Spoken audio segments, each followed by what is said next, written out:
सर्वेभ्यो नमो नमः।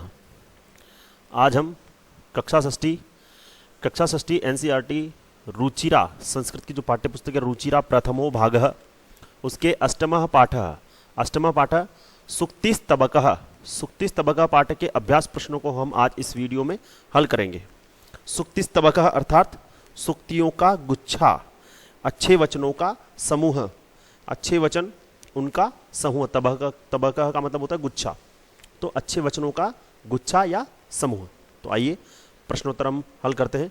सर्वप्रथम मैं संग्राम सिंह, केंद्रीय विद्यालय संगठन, आपका अपनी कक्षा में हार्दिक अभिनंदन करता हूं। अभ्यास, पहला प्रश्न है सर्वान श्लोकान स्वस्वरम गायत। सभी श्लोकों को स्वस्वर आपको गाना है, ठीक है। तो जो 5 श्लोक इस पाठ में उनको आपको गाना है। मैं एक आपको उदाहरण प्रस्तुत करके बताता हूं। यहाँ पर आप ऐसा गा सकते हैं तो ऐसा गा सकते हैं, अन्य आपके पास और भी कोई राग धुन है तो उससे भी आप गा सकते हैं, ठीक है। जैसे अंतिम श्लोक है काकः कृष्णः पिकः कृष्णः को भेदः पिक काकयो वसंत समये प्राप्ते काकः काकः पिकः पिकः, ठीक है। तो इसी तरह से आप अन्य श्लोक इसी राग में भी गा सकते हैं, अन्य धुन में भी गा सकते हैं। आपके पास और कोई और अच्छा तरीका उससे भी आप गा सकते हैं, ठीक है। अगला प्रश्न है श्लोक अंशान योजयत। श्लोकों के अंशों को आपको जोड़ना है, मतलब एक अंश इस तरफ है श्लोक का और एक अंश इस तरफ है श्लोक का। तो जैसे मैंने अभी आपको श्लोक गाया काकः कृष्णः पिकः कृष्णः, तो को भेद पिक काकयो, तो ये वाली चीज इससे मिल जाएगी, ठीक है। तो उसी प्रकार तस्मात् प्रियम ही वक्तव्यम, तस्मात् प्रियम ही वक्तव्यम वचने का दरिद्रता। ये श्लोक में दिया हुआ है तस्मात् प्रियम ही वक्तव्यम वचने का दरिद्रता। अगला है गच्छन पीपलिको याति योजनानाम शतान्यपि। चींटी जो होती है वो जाती हुई सैकड़ों योजन की दूरी तय कर लेती है। अगला है प्रिय वाक्य प्रदानेन, प्रिय वाक्य प्रदानेन सर्वे तुष्यन्ति जंतव। प्रिय वाक्य बोलने से सभी प्राणी प्रसन्न होते हैं। किम भवेत तेन पाठेन जीवने यो न सार्थक। उस पाठ को पढ़ने से क्या फायदा जो जीवन में हमको सार्थक नहीं, जिसका जीवन में कोई अर्थ नहीं है। और काकः कृष्णः पिकः कृष्ण, कौवा भी काला होता है, कोयल भी काली होती है। को भेदः पिक काकयो, कौवा और कोयल में कोई भेद नहीं होता है। आइए अगला प्रश्न देखते हैं। प्रश्नानाम उत्तराणि लिखत। प्रश्नों के उत्तर आपको लिखना है। पहला प्रश्न है सर्वे जंतवः केन तुष्यन्ति। सभी प्राणी किससे प्रसन्न होते हैं? तो सभी प्राणी केन की जगह पर आ जाएगा प्रिय वाक्य प्रदानेन, प्रिय वचन बोलने से। तो सर्वे जंतवः प्रिय वाक्य प्रदानेन तुष्यन्ति। अगला है पिक काकयो भेद कदा भवति। कौवा और कोयल का भेद कब होता है? वसंत समये प्राप्ति। वसंत समय आने पर कौवा और कोयल का भेद ज्ञात होता है। दोनों जब बोलते हैं तो उनकी आवाज से पता चल जाता है। जो मधुर गाता है वो कोयल होती है और जो कड़वा स्वर उच्चरित करता है वो कौवा होता है।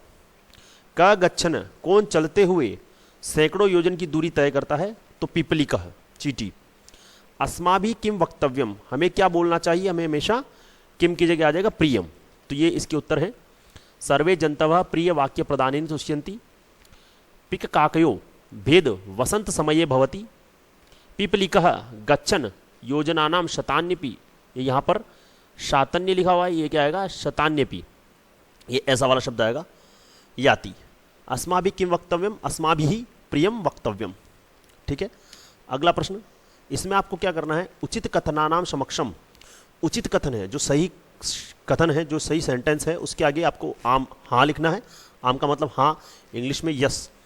अनुचित कथनानाम समक्षम, और जो अनुचित, जो गलत सेंटेंस है, स्टेटमेंट्स हैं, उनके आगे आपको न लिखना। न मीन्स नहीं, नो।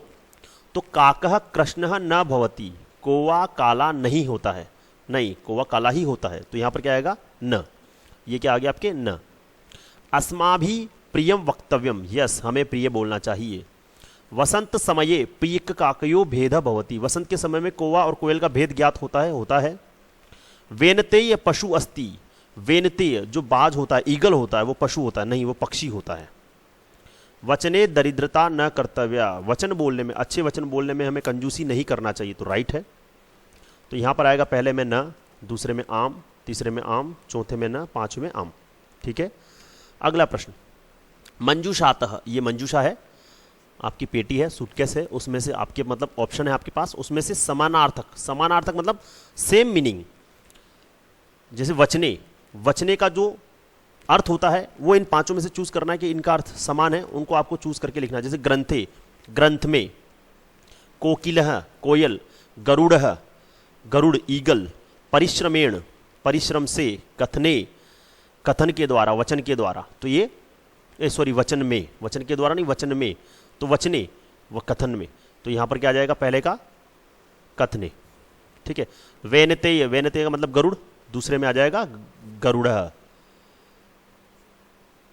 पुस्तके, ग्रंथे, उद्यमेन, उद्यमेन मतलब परिश्रमेण, पिकः, कोकिलः, ठीक है। तो ये इनके उत्तर हैं, पहले में कथने, दूसरे में गरुड़ः, तीसरे में ग्रंथे, चौथे में परिश्रमेण, पांचवें में कोकिला। अगला प्रश्न देखते हैं, विलोम पदानी, इधर जो शब्द दिया हुआ है उसका विलोम इधर है, विलोम अपोजिट वर्ड, उनको आपको जोड़ना है, मैच करना है। तो जैसे सार्थक, तो सार्थक का क्या होगा, निरर्थक, सार्थक मतलब अर्थ सहित, निरर्थक मतलब जिसका कोई अर्थ नहीं होता। कृष्ण, काला, तो उसका होगा श्वेतः, सफेद। अनुक्तम, जो कहा नहीं गया है, और उक्तम, जो कहा गया। देखो आपको शब्दों से, शब्दों की राइमिंग से भी पता चल रहा होगा, जैसे सार्थक, निरर्थक, अनुक्तम, उक्तम, गच्छति, आगच्छति, जागृतस्य, सुप्तस्य, ठीक है। तो इसी के साथ कक्षा 6, कक्षा षष्ठी, अष्टमा पाठ, सूक्तिस तबका के प्रश्नोत्तर यहाँ पर हमने सारे हल कर लिए हैं। आशा करता हूँ आपको मेरा ये वीडियो पसंद आया होगा। आज के लिए बस इतना ही। धन्यवाद। आपका दिन मंगलमय हो।